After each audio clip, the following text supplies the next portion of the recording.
ما كنت اخذ نص قرش او قرش اروح اشربها برقه ولا اشربها كذا ولا اشربها كذا. كنت احافظ القرش عشان اجمعه لليوم الثاني، فاحط قرش على قرش ونص قرش مع قرش صارت قروش.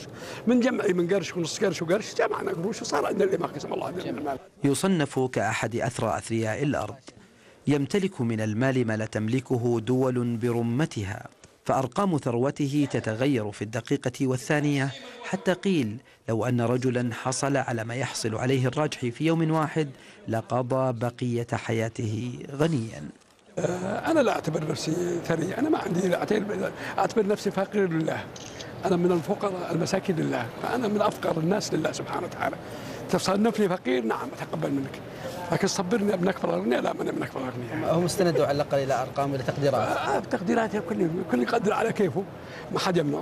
عصبة الأموال المتحدة يدرس فنون جمع المال قرشا قرشا لكل المقربين منه، وأن الإنسان استخلف رب العالمين جل جلاله على المال، فكان ناظرا عليه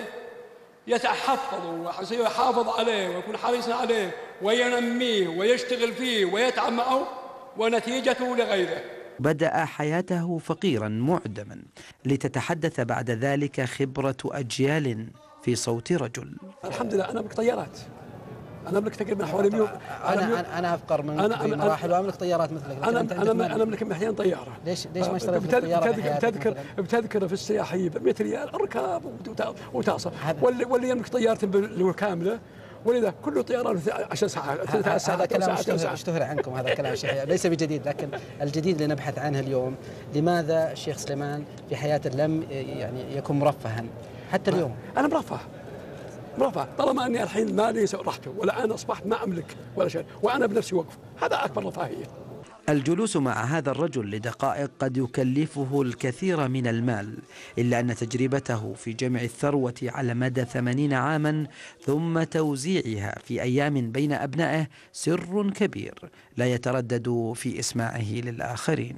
بعد ما وزعت مالي وأعطيت الأولاد حقهم والبنات حقهم والزوج حقهم وطلعت الوقت، أنا أعتقد ما في أسعد مني أحد، وأنا مرتاح وأنا سعيد بالله. الراجحي اليوم لا يملك إلا ملابسه التي يرتديها كما يقول، إنه الزهد في الدنيا وحب الأبناء والذرية، صورة سيحفظها له الزمن وسيتذكرها كل المتخاصمين من أبناء الأثرياء غيره. من الرياض، فهد بن جليد لبرنامج MBC في أسبوع.